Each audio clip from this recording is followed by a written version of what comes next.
feel nauseous, believe me. Never had a lot of shit come easy. Had to work hard, struggle just to be me. Had to and what was left over I put towards my dreaming. But the only thing in life that has meaning are the things you gotta work for, believe me. Take into your hands a plan, your own hands can land your own brand. And damn, I feel like no one takes accountability. They want the credibility, convincingly unwilling to put in the hours it takes to get some power. Don't be f***ing sour, take a cold shower, scream until you're louder, work until you're prouder. And all the doubters, they're just young downers. I swear to God they all let me down. I can tell you that 7 years after Freddie Gray, that was 2015, spring, April, May. This is 2022. Communities like Sandtown, all we saw then and now in terms of investment was a renovated Western District Police Station and a new funeral home. That's what West Baltimore got. A new police station and a new funeral home. What kind of optics are they?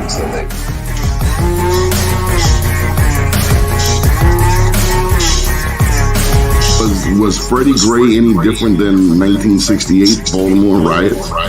Dr. King's passing, killing, murder? Is it the same? No, it wasn't. I think, well, first of all, people who are doing violent and burning, that's, all that's the same. But the point is what was the cause and what were they attempting to register? I always fought just to wear the crown. I'm off at these fucking clowns.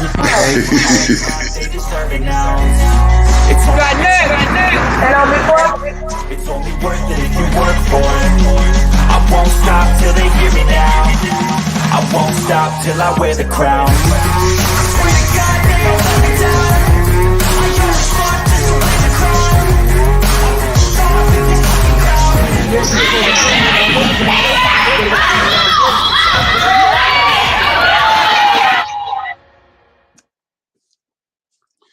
I'd like to welcome you to the Donnie Glover Show. It's a beautiful day in the neighborhood. We have a very special guest with us. Before I get to Mr. Harcum, I wanted to share with you a bit of testimony from February 2008.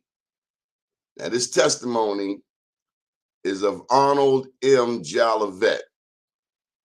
And Mr. Jolivet is certainly one of my heroes, God rest his soul. He was the managing director of the Maryland Minority Contractors Association.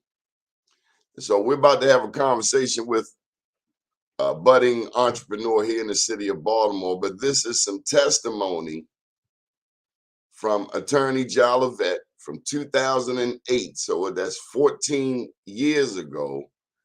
And he was speaking on behalf of the Maryland Minority Contractors Association. And those of us who know our history know that Bob Clay was a part of that organization.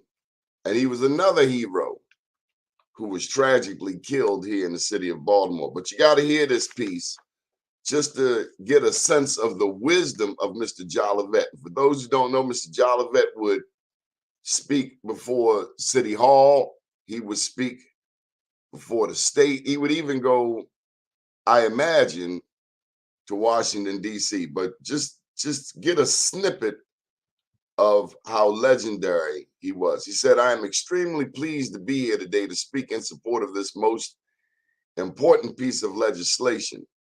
For the most part, minority and women-owned businesses are small businesses.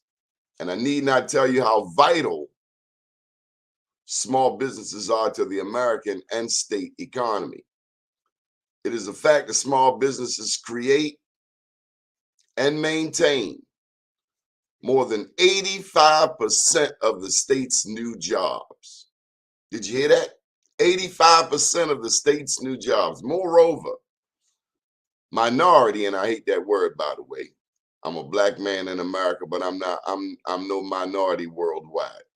Moreover, minority and women-owned businesses tend to hire a greater number of minority and women workers. Now, we've repeated that fact that's been reiterated by Boyd Rutherford since then. Nobody hires black people like black people.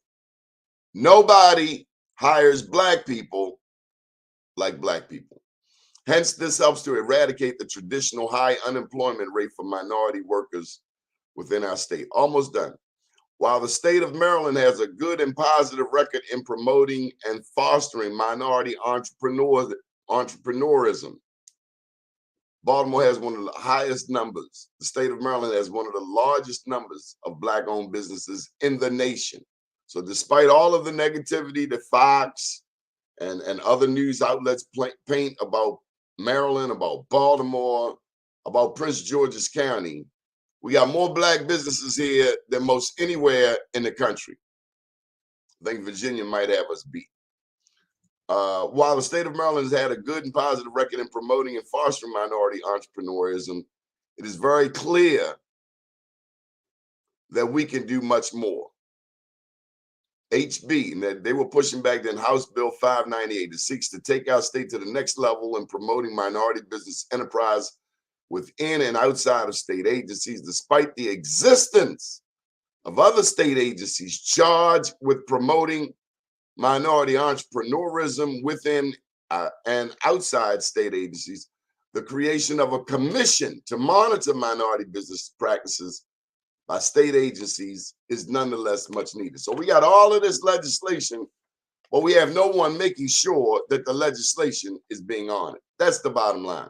Minority businesses are a growing segment of the state's overall economy, and the new commission can play a critical role in determining their unique and special needs, as well as helping to foster their orderly growth and development. Accordingly, I respectfully urge each member of this committee to vote favorably on this most important House bill. It will greatly enhance states' overall efforts to develop strong and viable minority businesses. Again, this is the testimony of Mr. Arnold M. Jolivet, Esquire, February 27, 2008. Something I want to say to you. We need more black businesses. We need more black lawyers. We need more black leaders. Number one, who will stand up, but two, who can write, who can articulate, who can express important concerns to anybody, including elected officials who help write laws. Without further ado, we're going to get to our guest for this evening. He's an entrepreneur, and a dear friend, Marcel Humphrey, is particularly proud of Mr. Quintel Harcum. Good morning, Mr. Harcum. How are you? Good morning. I'm doing well. Thanks for having me. I really, really appreciate it. Why you appreciate it? Well, because I didn't know you, Marcel just put me on, and now I'm here. Like that was it. He was like, "You're somebody I need to know, somebody I need to talk to." He gave me your info, and I see he gave you my info, and now I'm here. I get to share my story and learn from you. Oh, we plan to learn from you. Who is Marcel Humphrey? Let's tell the world who he is.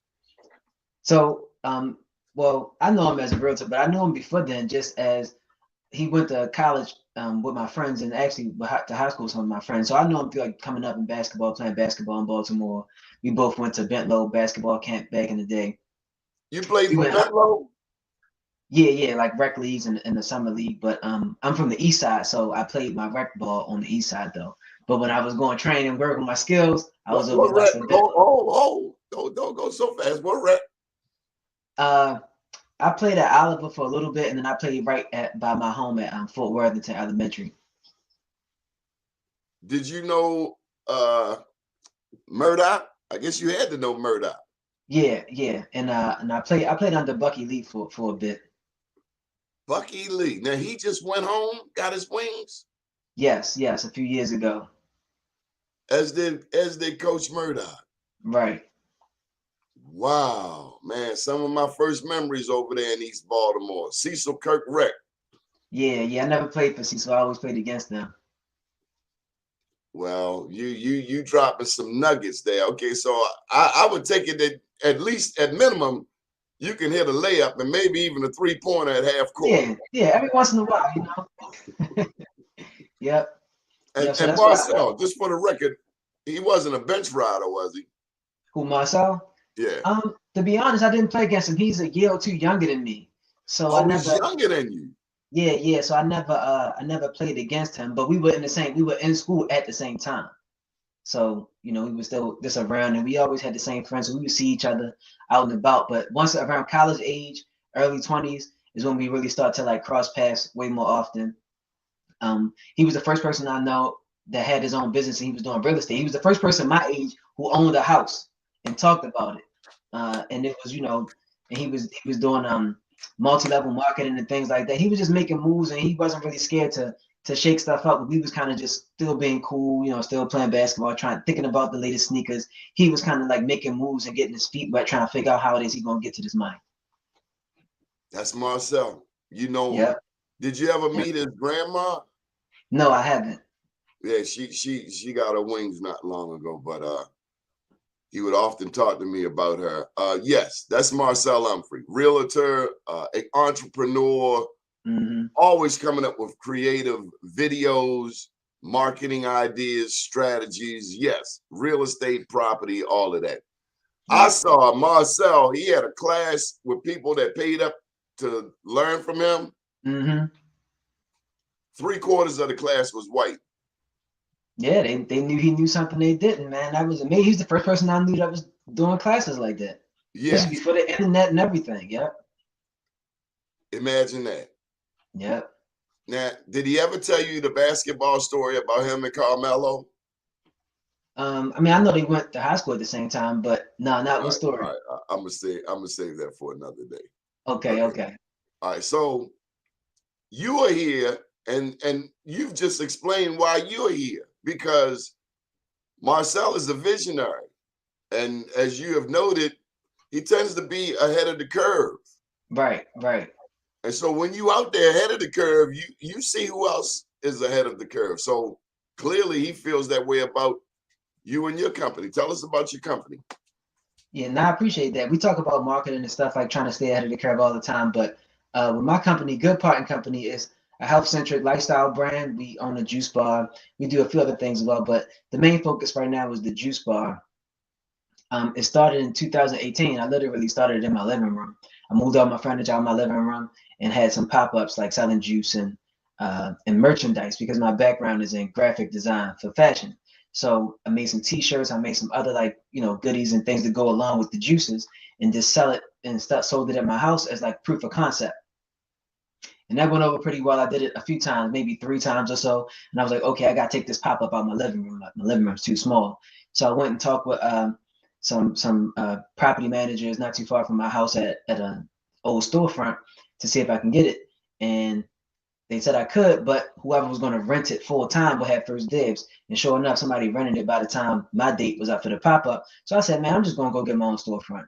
Forget it. I'm just figure this out.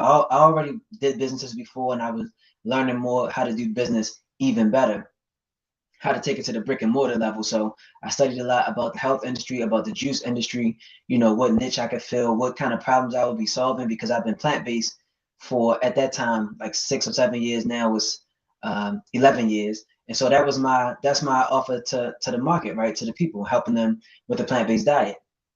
The easiest way I started to do it was through like juice and through smoothies. Juice has a better shelf life, so I can sell it at my house. Selling smoothies, not so much. So anyway, I found a brick and mortar store. It worked out. I wrote a business plan, and I was able to open up my first store in Mount Vernon in Baltimore, a really popular area right by University of Baltimore.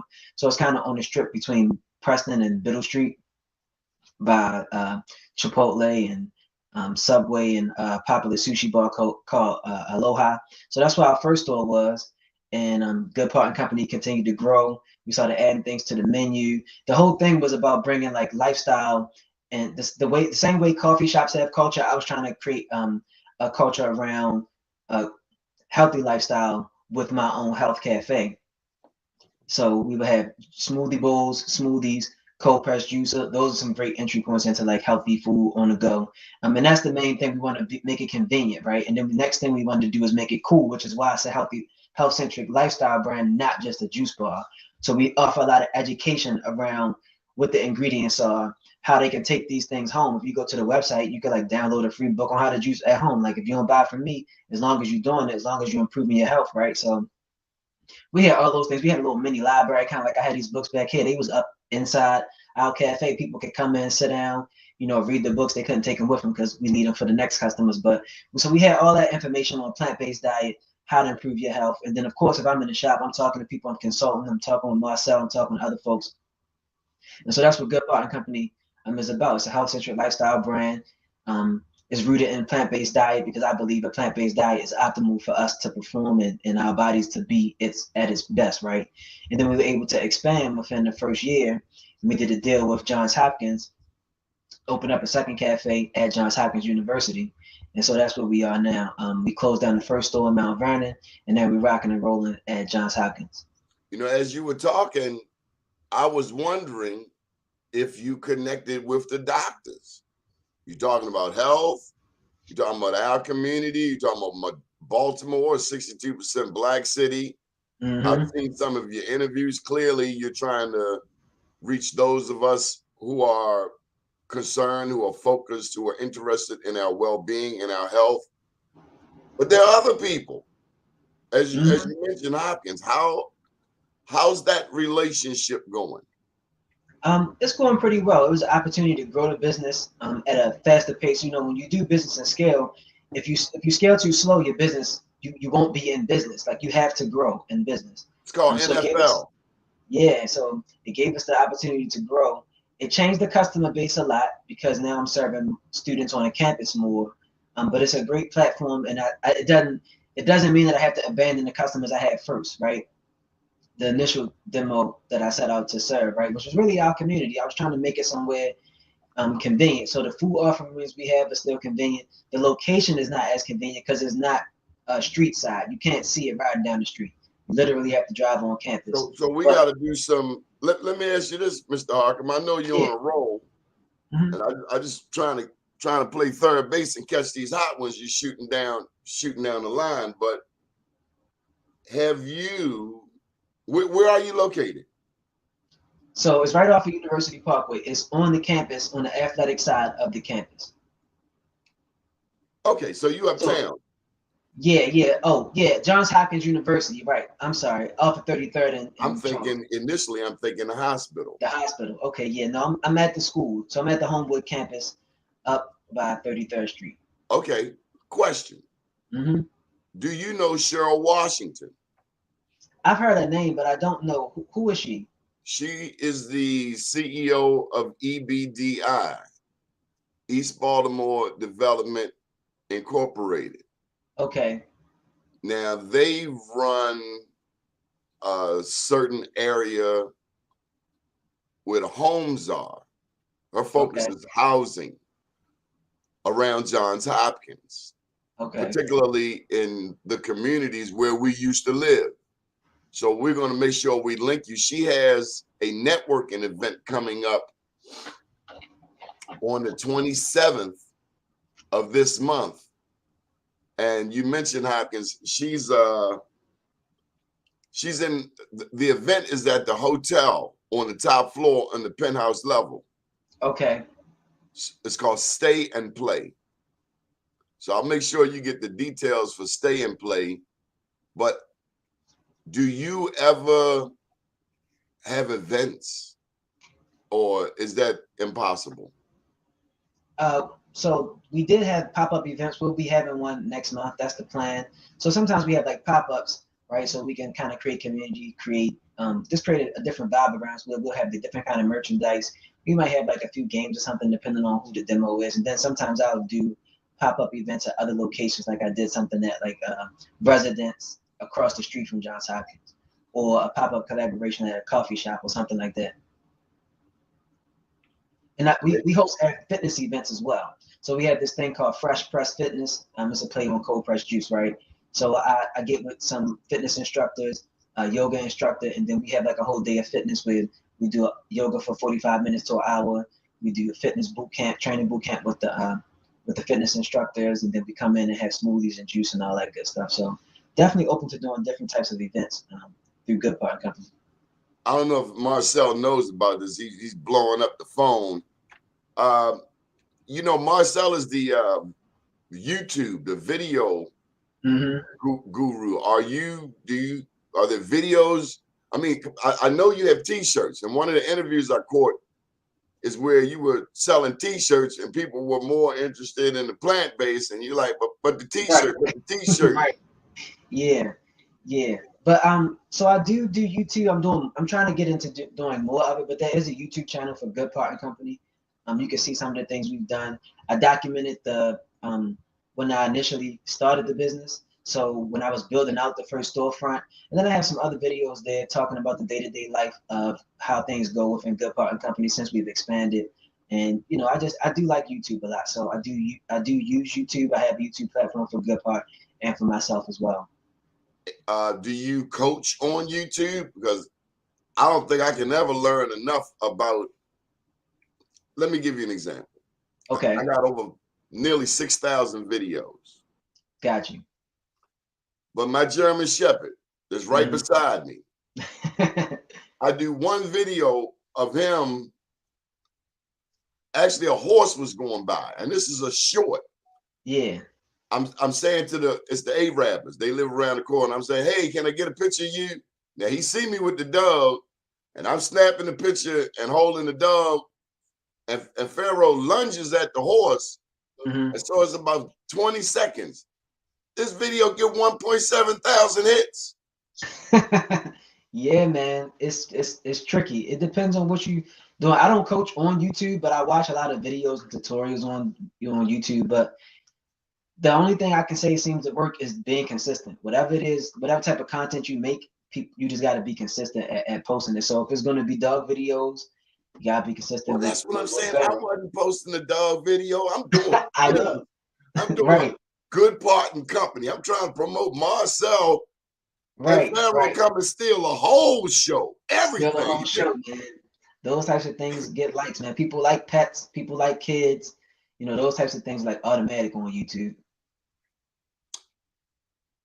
Is there a Good Part for dogs? Not yet. I think about it, but right now I haven't really gotten to like I'm a dog lover. My mom's a dog lover, so we've always had a dog. Right now I'm playing around with the idea of a new mascot. And it's probably going to be a plant friendly pup is what I call it. But I haven't really like had it illustrated or anything. But the main thing what I was thinking about was making plant-based doggy treats. Because we have a lot of different types of ingredients. Some of these things are, decent, as good for pets as they are for us. So how dangerous is it to put an idea out there? Well, for me, it's not dangerous. It's more dangerous to keep it in, and not use it and not share it. If somebody else, so I used to have a thing back a few years ago when I had like another business. I had a clothing line, right? So you got to like stay ahead of the fashion trends and put stuff out. I used to be scared I would run out of ideas. I don't feel that way anymore. So I share ideas. I don't share all of them, but like me talking about the mascot idea or the doggy treat idea, all of these things, none of this stuff is new. Somebody else has already done it to some extent. In fashion, I was over in the Middle East back in 20 years ago. But one thing I learned, actually 02 and 06, did you know that Coach bags, where they come from? Italy? They're made in Italy? Coach bags, I believe so. When I was in Ethiopia, I learned that, the Italians, they occupied Ethiopia for a couple of years. But they get their leather for Coach bags from Ethiopian goats. Wow. I never knew that. Also, now you're talking about East Africa, you're talking about Europe just above them or north of them. What I'm getting to is I found that fashion starts right there. That by the time it gets over here to America, it's usually 2 years later. Yeah, they have access to a lot of good supplies and craftsmanship there, right? Because those people they still like, I won't say they still do trade and barter, but they still do a lot of work with their hands. It's not as industrialized. That's the bartering part of the world. If you don't barter, they look at you like you're strange. right, but they still do a lot of stuff with their hands, right? And then Yes. people with access to industry, they come and see what the product is and say, let's take some of this skill labor and scale it up. And then that's when they get the leather, and then they take it to their plants and all that type of stuff. So that I have learned because I did a few things from like cut and sew, and like I said, my skill set and training is in that. So, but I never knew about the goat to Ethiopia though. Do you think you will be teaching entrepreneurship?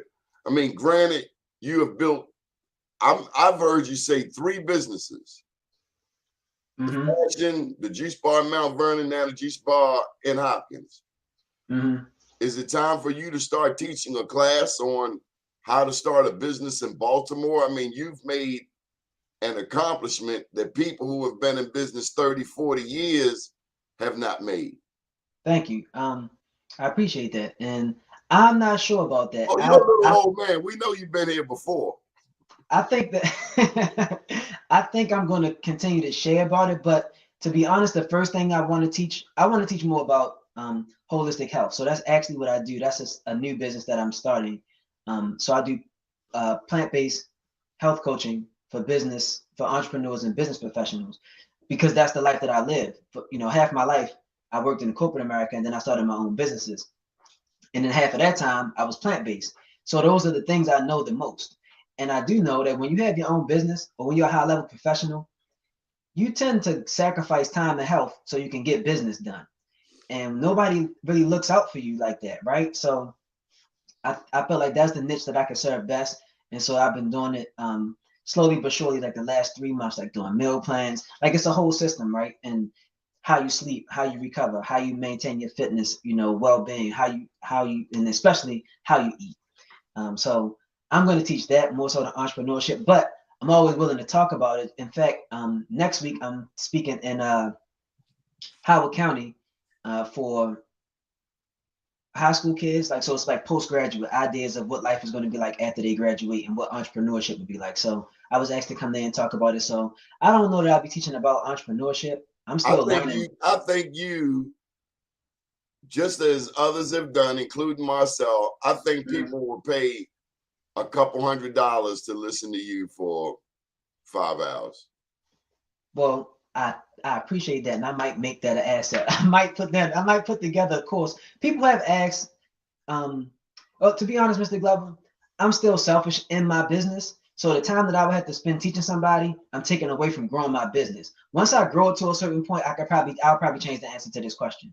I get it to a point, be like, you know what? It can live on its own. It's doing this thing. I make enough income from that way. I'm like, okay, I'm fine, and I can go and help other people, and then I can be of service that way. But right now, I don't think I wouldn't have as much patience as I need to. As much as I like to talk about it, I can be honest with myself and say, yo, today ain't the day. I don't feel like teaching today. You know what I'm saying? I don't want to ever shortchange anybody like that. So right now I'm just focused on this kale and these meal plans. I didn't know that you have a great sense of humor. I didn't know you were a poly graduate. City. I'm sorry, my bad. What'd you say? Baltimore City College, man, all day. Oh, he went to City. Yeah. Some wonderful people went to City. I think former mayor went there, a couple of mayors. Yep. No, I have a lot of love for City College. Big game is coming up soon. Yeah.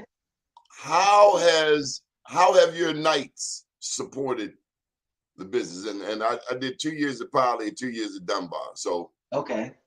So you done mixed it up, man. Those are 2 great schools too. Those are probably the 3 most talked about schools in Baltimore, right? Over a long period of time. Don't forget Western and Eastern, because them sisters will be waiting for you on the 22 bus stop. That's right. Definitely. They don't have a 22 no more. Yeah, I know. That's why I used to catch the 22. The 22 that had everybody on it. Yeah. And that means also that you were getting out of your neighborhood. Yes. Yeah. So I was in, advanced academic and stuff like that. So I had to go to school where they had advanced academics. So that put me on the 22. Where to middle school. From East Baltimore or West? Yeah, from East Baltimore. So I had to go to Hamilton because they had the program there at Hamilton. They didn't have it at my schools. And then from there, I had to take the 22 over to City. Hamilton is Northeast? Northeast, yeah. And that's one of the largest voting precincts, if I'm not mistaken, in the city. Yeah, that's a really it's a really unique part of the city, like Laurelville and Hamilton. It's a lot of people don't really go there too often, but the people who grow up there, I mean, they love it there. That's where they from. So Well, let me say this. Now you at Hopkins campus, have you mhm. found in the past 4 years that more Black people are moving to Northeast Baltimore? And one example, one piece of evidence is Dante, what is Collins? Collins was out Randallstown. For most people, Randallstown sounds like upwardly mobile homeowners who Mhm. probably vote, college educated. So you're talking 50 on up a year, disposable income. But Right. the trend is moving to Northeast. Oh, you talking about the Collins, the restaurant over on like Lock Raven? Yeah. Yeah. So there's a gentleman who he's a Hopkins affiliate. It's a black guy. He comes in there and walks. He exercises in the gym all the time. So I see him and we get to talking, and he was telling me exactly what you're saying. That it's a lot more Black people in that area now, homeowners that live around there. They got disposable income. They got busboys and poets right there on 33rd Street. Now that seems like a place that, like, why would busboys pick that location, right? Because it's right in the middle of like a college town. But it's only 2 blocks over from the rest of Lock Raven, the rest of 33rd Street, and where all of these Black people seem to be moving to Northeast Baltimore. So I guess you wanted something. I didn't think about it until you just said it, and I talked to the guy. His name is Charles. I talked to him earlier this summer, and he started to mention it. So, and it's they need more to do. So you got Collins on the Lock Raven side. You got Bus Boys and Poets if you come down Lock Raven and over a little bit. So, yeah, that seems to be what's And going on. then also in the area surrounding Hopkins, you clearly have the disposable income. But there are some white clients that you probably want to tap into. I mean, when you look at 30, everything above 39th Street, those condos. I mean, if Yeah. you put signage, I was at an event, roughly the 3900 block. As soon as you cross 39th Street, those big condos on the left. I The think social. Social is one, and then there's another one like a block or two up. Yep. Lots of people in there, Yep. hundreds. So Yep. I'm sure, I don't know how marketing materials or there's also an Indian restaurant up in there. So one thing I heard in one of your interviews was about recipes. Uh-huh. I heard that people were stalking you for recipes. Now it Yeah, seems like man. they get stalked for a lot of things, but recipes, educate me, brother. So I went plant-based in 2011, right? And then I moved back home with my mom in 2012. So my mom is the reason why I was health conscious, because she had health complications. So she was, I mean, even before she did, we used to go to the market, right, and get salad. So we had like, that was a mom-son bonding time for us. So I'm fond of grocery stores and farmers markets and stuff like that. So anyway, I moved back to my mom's house, and I was like, "Mom, I want this NutriBullet." So NutriBullets wasn't that popular back then. They was just like you would see it late night or random commercials, right? They weren't in Target and stuff. So she bought me a NutriBullet, and that was like a Christmas gift. And so I started fooling around with recipes, and I would post it back then. Like Snapchat was popping still, so well, at least for my demographic, my age. So I was posting my stuff on Snapchat, and people kept hitting me like, "Yo, I need recipe. Like, what you got in your smoothie there?" And I was like I said, I got these T-shirts. I'm posting my T-shirts over, but nobody asking me like, let me get a shirt. They want these recipes, so I just started sharing what I had, man. I just DM, Do send you messages think to back, and put a let people know. recipe on a t-shirt? Yeah, you definitely could. And I actually drew some shirts out about that, but I'll talk about that in a second. But yeah, that's what I did. Like I would just start to share some of the recipes. I told them what I had, which was a NutriBullet. They could tell it wasn't a blender because NutriBullets, you put the case in upside down. You put your cup straight on the blender part, right? So people could tell it wasn't the same thing. So they knew I was a little bit ahead of the curve because I had a NutriBullet kind of early on. But yeah, I would just share my recipes and stuff like that, and people was asking all the time, and then I was able to, flip those recipes a bit into what we have now with the juice bar. Wow. You like a little old man. You've been around here before, cousin. Maybe so, man. Maybe so. I just pay attention to everybody that came before me. That's what I try to do. So have you been on television? No, not for Good Part and Company, not yet. I was on Fox 45, a few years ago with Quell Collections, which was my clothing line. But in due time, man, I just work on growing the business. I think the press is great, but I haven't actually worked on it. What I have learned, just having the internet and having Good Part and Company, having an Instagram profile and stuff like that, that's enough. That's a good outlet for media. But I haven't been on TV or anything like that yet. The time is coming, I guess. Okay, well, I'm gonna give you a suggestion. Okay. You send a one pager Mm-hmm. about Good Part and Company. You mix in the biographical information, throw in City College and your love for Baltimore. You mention Mount Vernon, Hopkins, and you send it to the top TV stations. Yeah, yeah, that's a great I'd idea. hate to, I mean, you promoting business, so we're going to take all marketing, including Fox, and I think something, well, I'll just keep my comments to myself. But if they're going to promote your business, that's all that's important to you. Yeah, So yeah. 13, 11, 2, 45, the Baltimore Sun, the Baltimore Banner, the Baltimore Mhm. Brew, definitely bemorenews.com because we're going to Yeah, take this is care of you. yeah, But the this is a great Afro, outlet. the Baltimore Times, send them a press release of your next event. Okay. Have a Yeah. press conference, or maybe you take Good Part and the whole holistic healthy eating. Maybe you have a press conference on North and Greenmount. I don't know, some kind of twist where you feeding poor people. You Mhm. said something in one of your interviews, and it really came home. You said people say eating healthy costs more, and you counted it. You say maybe it does on the front end. Well, you didn't say it like, but I got if maybe it does on the front end, but the benefits on the back end, you can't even put a price tag on. Right, right. Yeah, like the cost of to eat healthy or to eat vegan or plant-based, this let's just say healthy, right?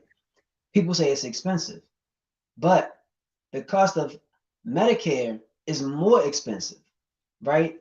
So if you spend $200 right now in the grocery store, right now you winning if you eat healthy because the price of vegetables haven't gone up as much as the price of eggs, milk, and poultry or meat.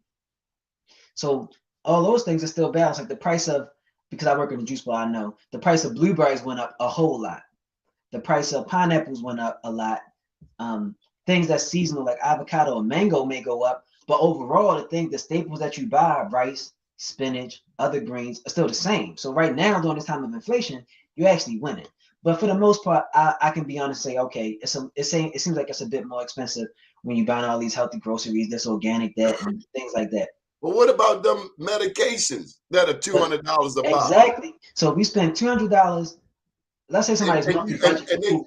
and they make you feel like you're gonna die if you don't have this medication. So you got medication after medication. This is the thing. We might spend $500 a month on food, right?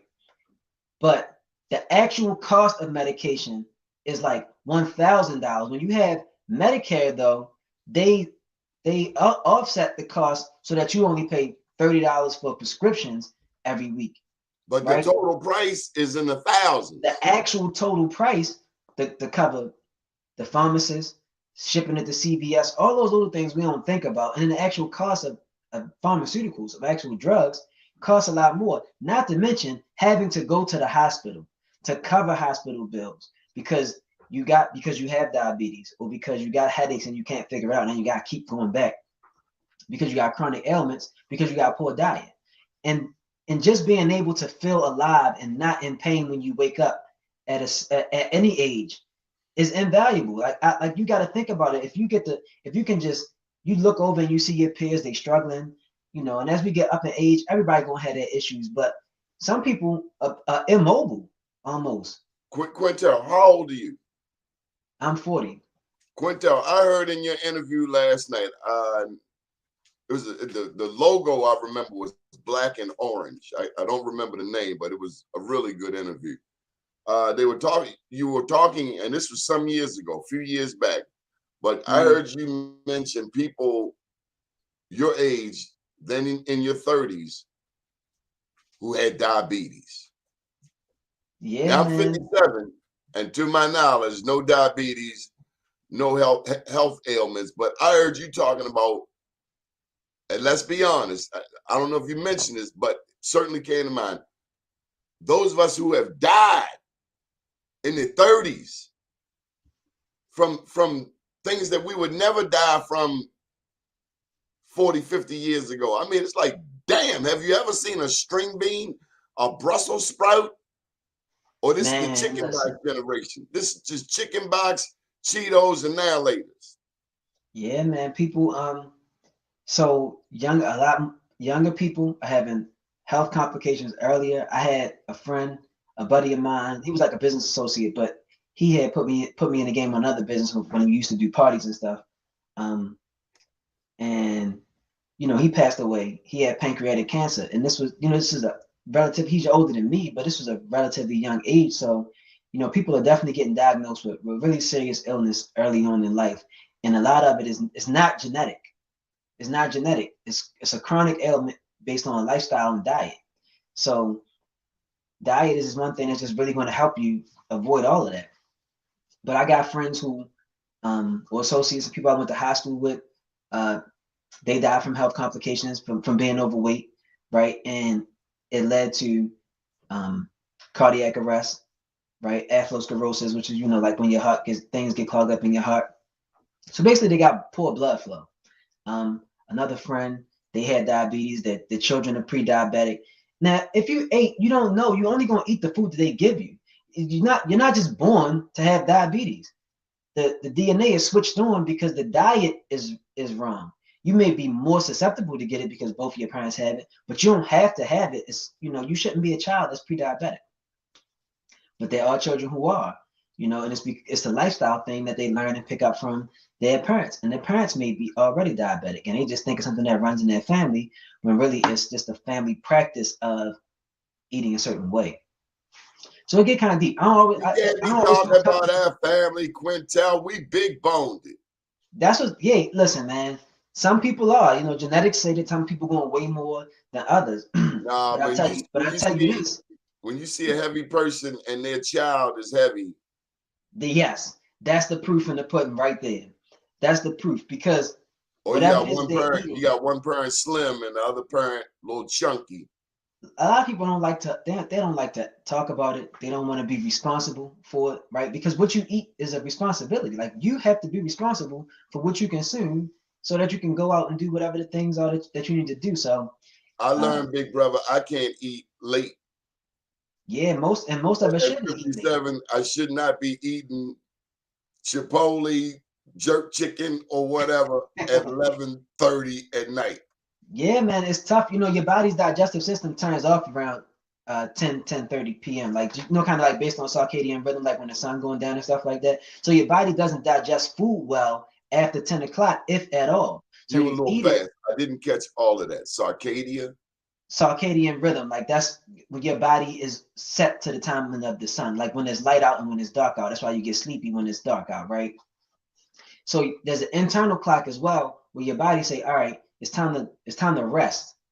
So we're supposed to be recharging you. But when you digest, digestion takes a lot of energy. So your body is not really trying to do that after 10:30. It's not trying to use energy for digestion. It's just trying to repair your body. So it's using basically bodily resources to digest the food as much as it can while you sleep. And now that you're not awake, it's just sitting there and it's not digesting properly. So then you may wake up, you may feel sluggish, you may have brain fog. And then on top of that, because you're asleep, you're not moving and you're not awake, you're not burning all the calories you normally would after eating a meal like that. So now you're building fat because you didn't burn off the I got a food. confession for you, Quintel. Yeah. My transmission died about a year and a half ago, Okay. but I had noticed that I wasn't being as active. And so when the transmission died, I told him keep the car.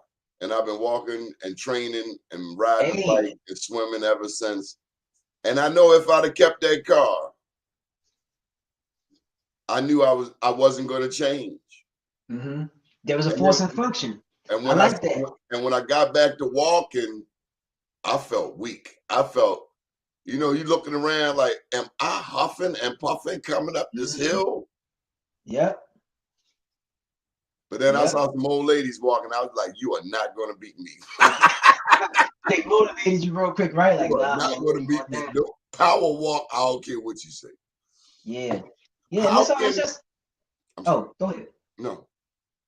Oh no, I was just saying it's just being aware. Your diet is super important, right? But it's not just like what you eat, it's how you eat and just committing to the things that's helpful to you. So if it's just taking, being more active, taking more walks, taking a flight of stairs, eating one less, eating a little bit earlier, eating one less cake, having one less drink, all those things add up. So I'm an advocate for that, doing all the small things to just make yourself healthy, right? You don't have to go cold turkey and become vegan overnight. Just take the next best step. Water. Just drink a little more water. Yep, that's it. That's it. Those are the types of things that I kind of coach people on because they kind of overlook it, right? They're so busy doing just life gets busy, man. Life gets in the way. So the t-shirts, is that a thing of the past now? Because I have an idea for you. No, I still make merch. This is one of my t-shirts that I have on now.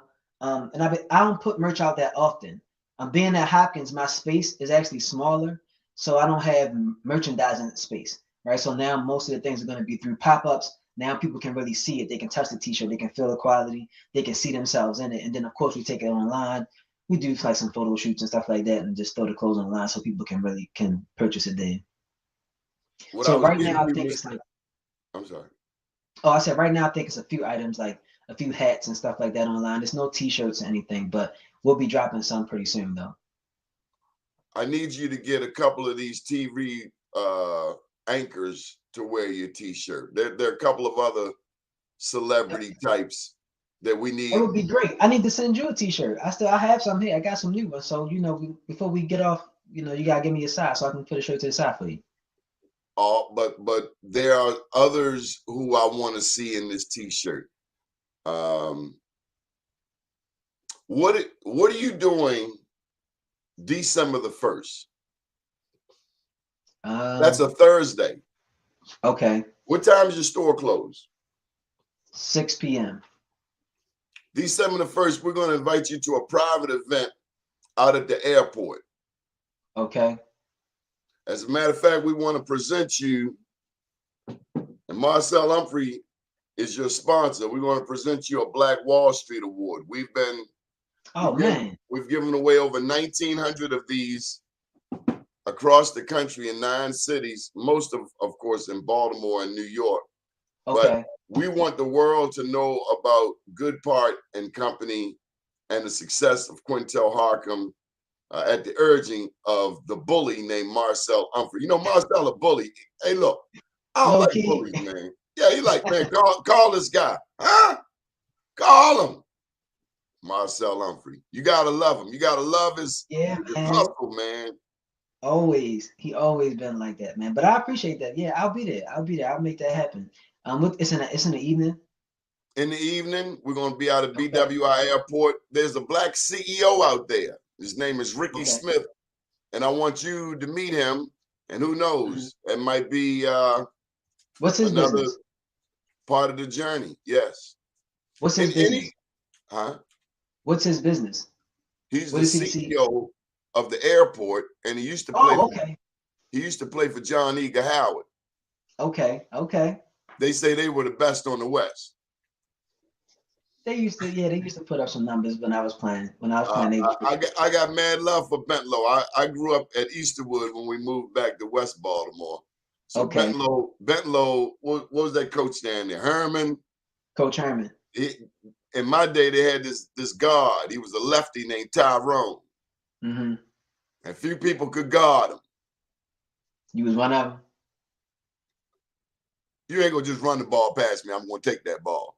But he was very good. But you ain't just going to run past me. I wasn't no three-point shooter, but defense, you ain't just running past me. They taught us how to strip the ball. But anyway, much love to Bentlow. Any final thoughts you want to put out there? How can people support you, get in touch with you, all of that stuff? I'll let you do. Can you do a closing spiel for me? Yeah, sure. Show them how to sell you.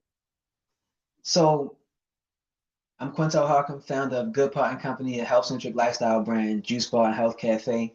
We're located at Johns Hopkins University on the Homewood campus inside the Ralph O'Connor Center. So if you want to come check us out, pick up a cold pressed juice, a smoothie, an acai bowl, you can just put in Google Maps, Ralph O'Connor Center. It'll take you straight to Good Part and Company. The cafe is on the campus, but it's open to the whole public. So all you have to do is ride up on the campus, pull up, and you'll see our logo for Good Part and Company. You can find us online on Instagram and Facebook at Good Part and Company. The website is goodpart.co, goodpart.co. That's our website, and that's where you can find us, man. That's where you get no relation to Larry Harcum, though. It's a lot of Harcums floating around in Baltimore. I see the questions you got there. It's Michael Haney. He does a show, and Michael he used to run the Tremont Plaza Hotel on Charles Street. Yeah, and then he's run hotels all around the world, but he does a show on this network on Sundays and on Monday mornings, Michael Haney. So do look out for him. I'm sure he will be seeking you out. Really, really big supporter of Black business, of tourism. Mm-hmm. And you are a part of this Black tourism industry. So when people come to Baltimore, yes, that is part of the goal, man. I want Good Part and Company to be a destination place.